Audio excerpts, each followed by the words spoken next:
Assalamualaikum warahmatullahi wabarakatuh. Kembali lagi di channel Jurnal Horor. Untuk cerita kali ini berjudul Perkampungan Gaib.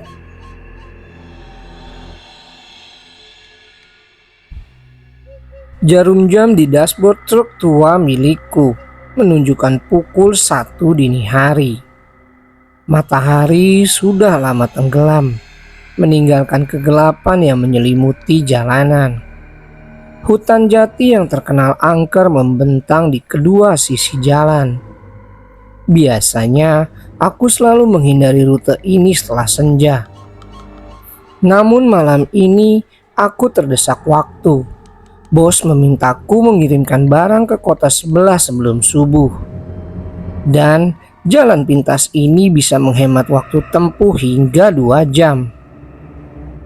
Kabut tebal mulai turun, mengurangi jarak pandangku menjadi hanya beberapa meter. Udara malam terasa lembab dan dingin, menusuk hingga ke tulang. Bau anyir menyeruak dari hutan, membuat bulu kuduku berdiri. Tiba-tiba mesin trukku batuk-batuk dan akhirnya mati total. Aku mengumpat, memukul setir dengan kesal. Sialan, teriakku frustasi. Aku mencoba menghidupkan mesin lagi, tapi tidak berhasil. Keheningan hutan semakin mencekam. Hanya suara jangkrik dan gemerisik dedaunan yang terdengar. Aku merogoh senter di laci dashboard, lalu keluar dari truk. Kabut tebal membuatku sulit melihat sekeliling. Aku berjalan menyusuri jalan, berharap menemukan tanda-tanda kehidupan. Setelah berjalan sekitar 100 meter, aku melihat sebuah jalan setapak kecil yang menghilang ke dalam hutan. Sebuah pelang kayu lapuk bertuliskan Kampung Hutan, berdiri di samping jalan setapak itu. Aku ragu-ragu sejenak, tapi rasa penasaran mengalahkan ketakutanku. Aku memutuskan untuk mengikuti jalan setapak itu, berharap menemukan bantuan di kampung yang tersembunyi di dalam hutan. Jalan setapak itu semakin sempit dan berliku-liku.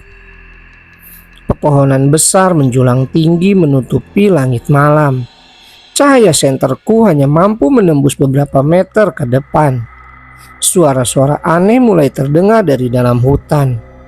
Raungan binatang, gemerisik dedaunan dan bisik-bisikan samar yang membuatku merinding.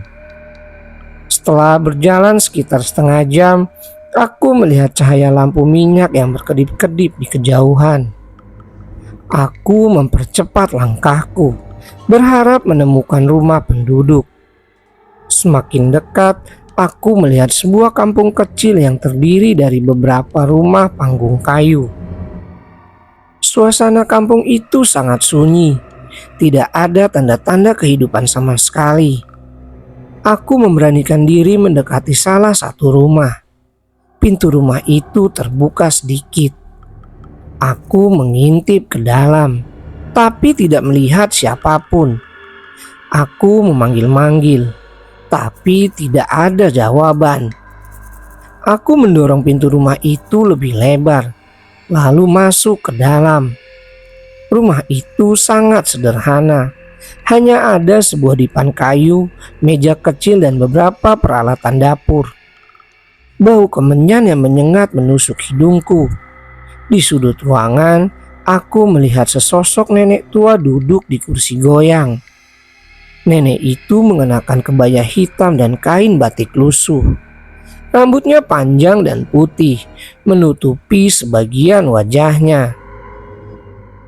"Permisi, Nek," sapaku dengan sopan. Nenek itu tidak menjawab. Dia hanya menatapku dengan tatapan kosong.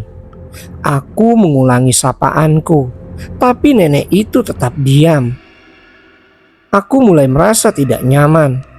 Aku memutuskan untuk keluar dari rumah itu. Saat aku berbalik, nenek itu tiba-tiba berdiri. Dia berjalan perlahan ke arahku. Aku mundur selangkah, Tapi nenek itu terus mendekat. Wajahnya yang keriput terlihat semakin jelas. Matanya yang cekung menatapku dengan tajam. Aku merasakan hawa dingin yang menusuk tulang. "Tolong nek, saya tersesat. Truk saya mogok di tengah hutan," kataku dengan suara yang gemetar. Nenek itu tidak menjawab. Dia hanya terus mendekat. Aku berbalik dan berlari keluar dari rumah itu. Aku terus berlari tanpa menoleh ke belakang. Aku tidak tahu harus kemana. Aku hanya ingin menjauh dari kampung itu secepat mungkin. Aku terus berlari hingga kakiku terasa lemas. Aku berhenti sejenak untuk mengatur napas. Hutan di sekitarku terlihat semakin gelap dan menyeramkan. Suara-suara aneh semakin jelas terdengar. Aku merasa seperti sedang diawasi oleh sesuatu. Aku melanjutkan perjalanan mengikuti jalan setapak yang semakin tidak jelas. Aku tidak tahu sudah berapa lama aku berjalan.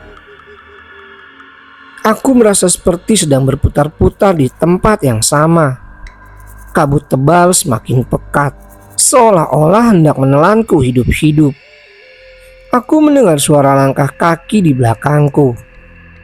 Aku menoleh tapi tidak melihat siapapun. Aku mempercepat langkahku, jantungku berdebar kencang. Tiba-tiba aku tersandung akar pohon dan terjatuh. Senterku terlempar dan mati. Aku meraba-raba tanah, berusaha menemukan senterku. Saat aku meraihnya, tanganku menyentuh sesuatu yang dingin dan berlendir. Aku menarik tanganku dengan cepat, jantungku nyaris copot. Aku menyalakan senterku dan mengarahkannya ke bawah.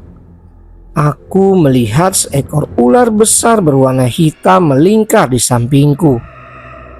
Ular itu mendesis, matanya yang merah menyala menatapku dengan lapar.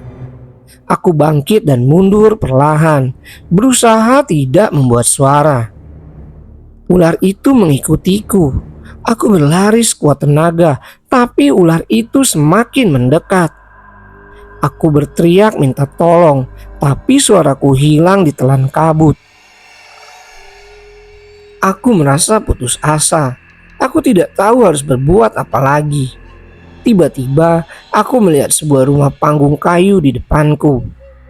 Aku berlari ke arah rumah itu dan menggedor pintunya dengan keras. "Tolong! Tolong buka pintunya!" teriakku. Pintu terbuka perlahan.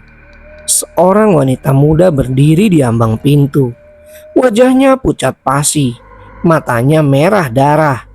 Dia tersenyum sinis padaku. "Masuklah," katanya dengan suara serak. Aku ragu-ragu sejenak. Tapi ular itu semakin mendekat. Aku tidak punya pilihan lain. Aku masuk ke dalam rumah itu. Wanita itu menutup pintu di belakangku. Rumah itu gelap dan pengap. Bau anyir darah menusuk hidungku. Wanita itu berjalan ke arahku. Senyumnya semakin lebar. Aku mundur selangkah, tapi wanita itu terus mendekat. Aku terpojok di dinding. Wanita itu mengulurkan tangannya dan menyentuh wajahku. Kulitnya dingin dan kasar. Aku pun memejamkan mata, pasrah dengan nasibku.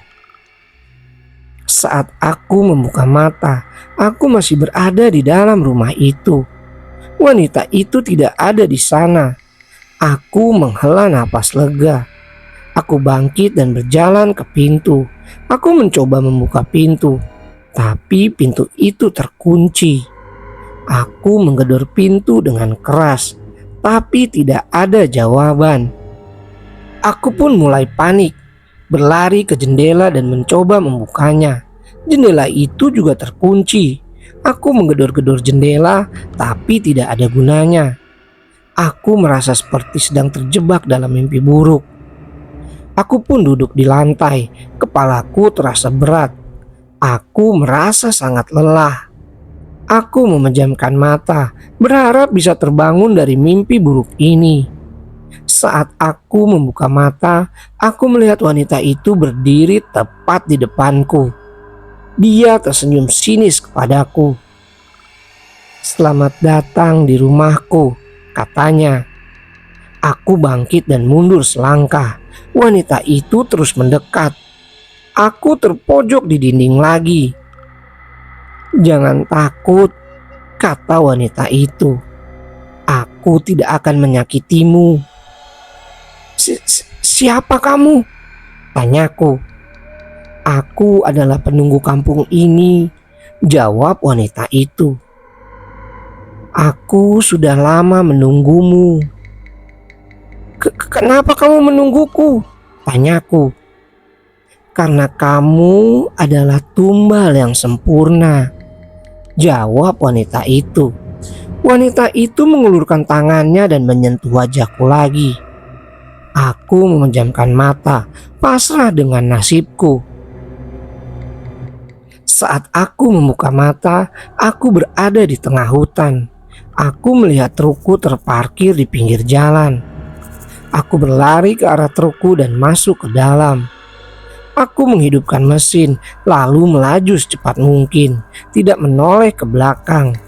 Aku hanya ingin menjauh dari kampung itu secepat mungkin. Aku terus melaju hingga matahari terbit, berhenti di sebuah warung makan untuk sarapan, menceritakan pengalaman mengerikan yang kualami kepada pemilik warung. Pemilik warung itu hanya tersenyum dan menggelengkan kepala. "Kamu pasti bermimpi," katanya. Aku tidak yakin apakah aku bermimpi atau tidak. Yang jelas aku tidak akan pernah melupakan pengalaman mengerikan itu. Aku bersumpah tidak akan pernah lagi mengambil jalan pintas melewati hutan jati. Aku memarkirkan truk di pinggir jalan. Rasa lelah dan lapar mulai mendera. Ku ambil sebungkus roti dan botol air dari dalam truk, lalu duduk di pinggir jalan untuk makan. Pikiranku masih terus berputar, mencoba mencerna apa yang telah ku alami. Saat sedang makan, seorang pria tua dengan topi jerami menghampiriku. Dia tersenyum ramah dan memperkenalkan dirinya sebagai Pak Slamet, penduduk desa terdekat. Aku menceritakan pengalaman mengerikan yang kualami semalam kepada Pak Slamet. Pak Slamet mendengarkan dengan seksama, sesekali mengangguk. Setelah aku selesai bercerita, dia menghela napas panjang.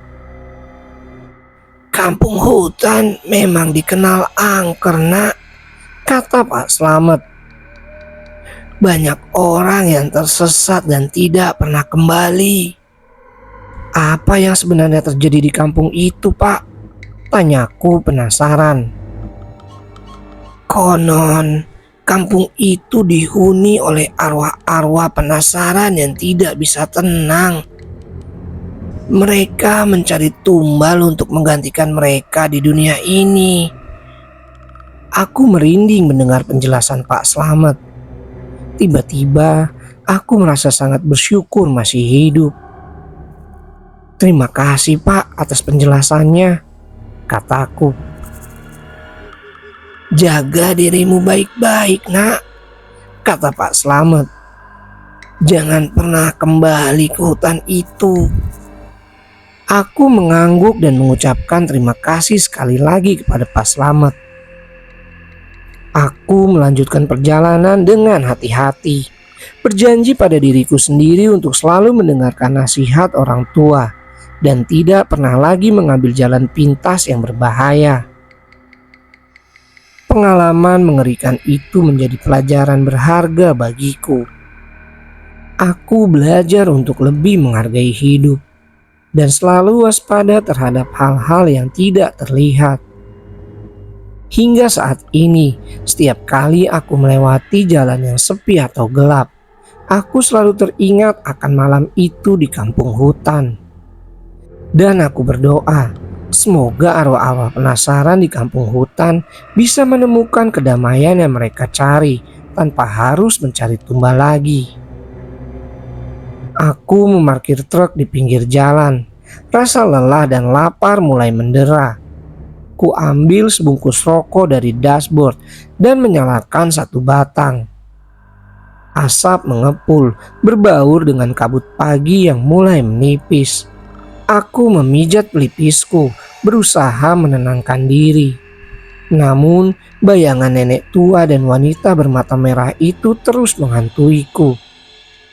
Setelah menghabiskan rokok, aku memutuskan untuk melanjutkan perjalanan. Aku tidak bisa berlama-lama di sini. Barang-barang di truk harus segera sampai di tujuan. Aku menghidupkan mesin, lalu melaju dengan kecepatan sedang. Aku berusaha mengabaikan perasaan tidak nyaman yang terus menghantui. Beberapa jam kemudian, tiba di kota sebelah. Aku mengantarkan barang ke alamat yang dituju, lalu mencari tempat untuk beristirahat. Aku menyewa kamar di sebuah hotel murah, lalu mandi dan tidur. Aku pun tertidur nyenyak, seperti orang yang sudah lama tidak tidur. Keesokan harinya, aku bangun dengan perasaan segar, sarapan di warung makan dekat hotel, lalu kembali ke truk. Aku memeriksa muatan, memastikan semuanya aman. Setelah itu, aku mulai perjalanan pulang. Aku sengaja menghindari jalan pintas melewati hutan jati, jadi memilih rute yang lebih jauh, tapi lebih aman. Tidak ingin mengalami kejadian mengerikan seperti tadi malam. Saat melintasi jalan tol, aku melihat sebuah mobil patroli polisi berhenti di bahu jalan. Aku menepi dan bertanya kepada polisi apa yang terjadi. Ada kecelakaan tadi malam, kata polisi itu. Sebuah truk menabrak pohon di hutan jati. Supirnya tewas di tempat. Aku terhenyak. Aku teringat kejadian tadi malam. Mungkinkah supir truk yang tewas itu adalah aku? Mungkinkah aku sebenarnya sudah mati? Aku menggelengkan kepala, berusaha mengusir pikiran-pikiran aneh itu. Aku pun kembali ke truk dan melanjutkan perjalanan. Aku tidak tahu apa yang sebenarnya terjadi tadi malam. Yang jelas aku bersyukur masih hidup. Beberapa hari kemudian, aku membaca berita di koran tentang kecelakaan truk di hutan jati. Sopir truk yang tewas itu bernama Wahyu. Dia berasal dari desa yang sama denganku. Aku tidak pernah bertemu dengannya, tapi aku merasa kasihan padanya. Aku berpikir tentang kejadian mengerikan yang kualami. Aku tidak tahu apakah itu hanya mimpi atau kenyataan, tapi aku yakin ada sesuatu yang jahat di hutan jati. Sesuatu yang mengintai dari kegelapan, menunggu mangsanya. Beberapa minggu kemudian, aku mendapat telepon dari polisi. Mereka menemukan trukku terbengkalai di hutan jati. Truk itu dalam kondisi rusak parah, seperti habis menabrak pohon. Polisi mengatakan tidak ada tanda-tanda supir truk itu. Aku terdiam, tidak bisa berkata-kata. Aku teringat percakapan dengan polisi di jalan tol beberapa hari yang lalu. Mungkinkah sopir truk yang tewas itu sebenarnya adalah aku? Mungkinkah aku sebenarnya sudah mati, dan yang sekarang hidup hanyalah rohku yang terjebak di dunia ini? Aku menutup telepon dengan pikiran kalut. Aku melihat bayanganku yang ada di cermin. Wajahku pucat pasi, mataku cekung. Aku tidak lagi mengenali diriku sendiri. Aku berjalan ke jendela dan melihat keluar. Langit mendung seolah-olah akan turun hujan. Aku merasa seperti sedang terjebak dalam mimpi buruk yang tidak berujung. Aku tidak tahu harus berbuat apa lagi. Aku hanya bisa pasrah dengan nasibku dan berharap suatu hari nanti aku bisa menemukan jalan keluar dari mimpi buruk ini. Dan semoga aku bisa kembali ke dunia nyata, ke tempat di mana aku seharusnya berada. Aku terbangun dengan keringat dingin membasahi seluruh tubuh. Napasku terengah-engah, jantungku berdebar kencang. Aku melihat sekeliling, mencoba meyakinkan diri bahwa aku berada di kamarku sendiri, di rumahku yang aman. Namun, rasa takut dan cemas itu tidak hilang begitu saja. Aku masih bisa merasakan hawa dingin yang menusuk tulang, bau anyir darah yang membuat mual, dan suara-suara aneh yang berbisik-bisik di telingaku. Aku bangkit dari tempat tidur dan berjalan ke dapur, membuat secangkir kopi panas, berharap bisa menenangkan sarafku. Sambil menyeruput kopi, aku merenungkan mimpi yang baru saja kualami. Mungkinkah itu hanya mimpi buruk biasa? Atau mungkinkah itu sebuah peringatan? Aku teringat cerita-cerita mistis tentang hutan jati yang sering kudengar dari orang-orang tua di desaku. Konon, hutan itu dihuni oleh makhluk-makhluk halus yang jahat. Aku menggelengkan kepala, berusaha mengusir pikiran-pikiran negatif itu. Aku harus tetap berpikir positif. Mungkin aku hanya terlalu lelah dan stres karena pekerjaan. Aku harus beristirahat dan menenangkan diri. Setelah menghabiskan kopi, aku kembali ke kamar tidur, mencoba untuk tidur lagi. Tapi tidak bisa, bayangan-bayangan mengerikan dari mimpi itu terus menghantuiku. Aku pun memutuskan untuk bangun dan menonton televisi, berharap bisa mengalihkan perhatianku. Namun acara televisi yang kutonton tidak membuatku tertarik. Aku terus memikirkan mimpi itu, merasa ada sesuatu yang tidak beres. Aku merasa seperti sedang diawasi oleh sesuatu. Tiba-tiba aku mendengar suara ketukan di pintu. Aku bangkit dari sofa dan berjalan ke pintu, mengintip dari lubang intip, tapi tidak melihat siapapun. Aku membuka pintu secara perlahan, tapi tidak ada orang di sana. Merasa semakin tidak nyaman, aku menutup pintu dan menguncinya untuk kembali ke sofa dan menyalakan televisi lagi. Tapi kali ini aku tidak bisa berkonsentrasi. Aku terus melihat ke arah pintu, berharap tidak ada yang datang lagi. Beberapa saat kemudian, aku mendengar suara ketukan lagi. Kali ini suara ketukan itu lebih keras dan lebih mendesak. Aku bangkit dari sofa dan berjalan ke pintu lagi, mengintip dari lubang intip, tapi tetap tidak melihat siapapun. Aku ragu-ragu sejenak, lalu memutuskan untuk membuka pintu. Saat pintu terbuka, aku melihat sesosok nenek tua berdiri di ambang pintu. Nenek itu mengenakan kebaya hitam dan kain batik lusuh. Rambutnya panjang dan putih, menutupi sebagian wajahnya. Aku teringat mimpi yang kualami. Nenek tua itu adalah nenek yang kulihat di kampung gaib. Aku mundur selangkah, tapi nenek itu terus mendekat. "Jangan takut," kata nenek itu dengan suara yang serak. "Aku datang untuk membantumu." Aku tidak percaya dengan kata-kata nenek itu. Aku tahu nenek itu adalah makhluk halus yang jahat. Aku berbalik dan berlari ke kamar tidur, mengunci pintu kamar dan bersembunyi di bawah tempat tidur. Aku mendengar suara langkah kaki nenek itu mendekat. Aku menutup mata, berharap nenek itu tidak menemukanku. Tiba-tiba aku merasakan sentuhan dingin di kakiku.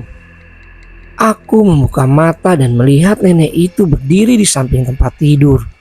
Dia tersenyum sinis kepadaku.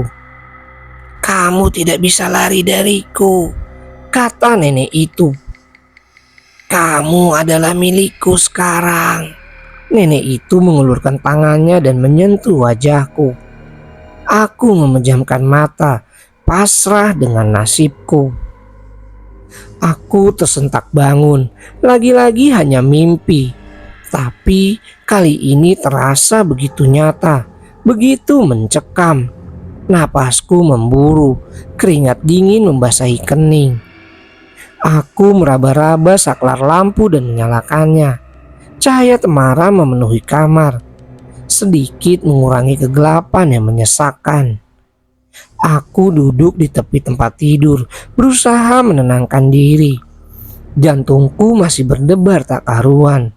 Mimpi itu seperti sebuah peringatan, sebuah firasat buruk yang menggelayuti pikiranku. Aku memutuskan untuk tidak tidur lagi. Aku mengambil ponsel dan melihat jam. Masih pukul 3 pagi. Terlalu dini untuk memulai aktivitas. Tapi aku tidak mungkin bisa memejamkan mata lagi setelah mimpi mengerikan itu. Aku bangkit dari tempat tidur dan berjalan ke jendela, membuka tirai dan menatap langit malam yang gelap. Bulan sabit menggantung di antara bintang-bintang yang berkelap-kelip. Pemandangan itu seharusnya menenangkan, tapi entah mengapa malam ini terasa begitu mencekam. Aku teringat kembali kejadian beberapa minggu lalu saat polisi menemukan trukku terbengkalai di hutan jati. Aku masih belum bisa menjelaskan apa yang sebenarnya terjadi. Apakah aku benar-benar mati dalam kecelakaan itu? Atau mungkinkah aku hanya hilang ingatan? Aku menggelengkan kepala, berusaha mengusir pikiran-pikiran negatif itu. Aku harus mencari tahu kebenarannya. Aku harus kembali ke hutan jati dan mencari petunjuk.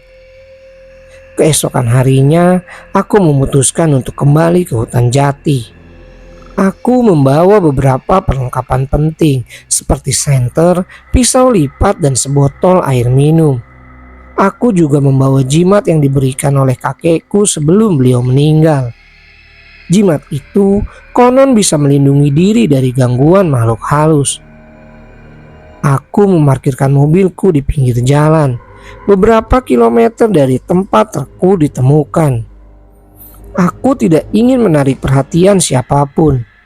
Aku berjalan kaki menyusuri jalan setapak yang menuju ke hutan. Semakin masuk ke dalam hutan, suasana semakin gelap dan sunyi. Pepohonan besar menjulang tinggi menutupi sinar matahari. Suara-suara binatang malam terdengar sayup-sayup.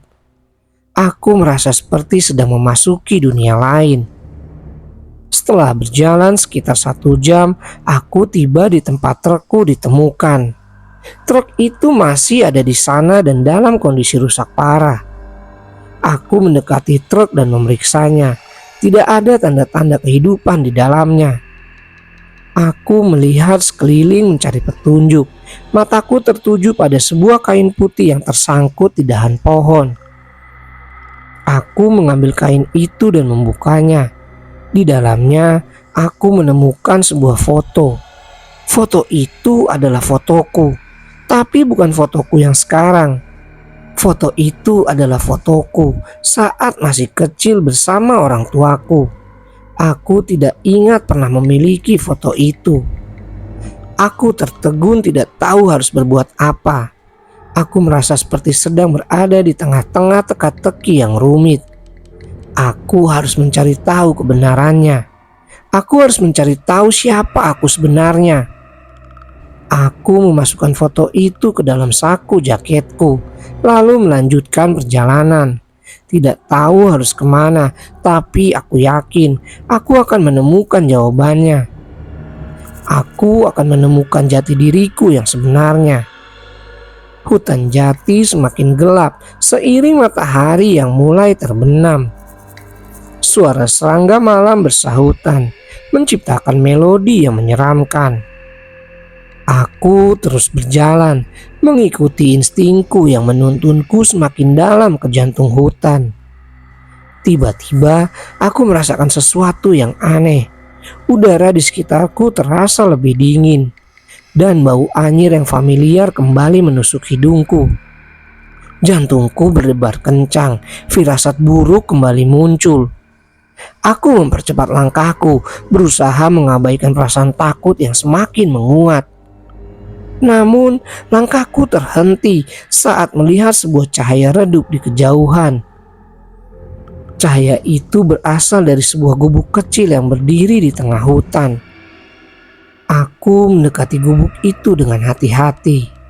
Pintu gubuk terbuka sedikit, memperlihatkan bagian dalamnya yang remang-remang. Aku mengintip ke dalam dan melihat sesosok nenek tua duduk di kursi goyang. Nenek itu sama persis dengan nenek yang kulihat dalam mimpiku. Aku tertegun tidak percaya dengan apa yang kulihat. Apakah ini nyata atau aku hanya berhalusinasi?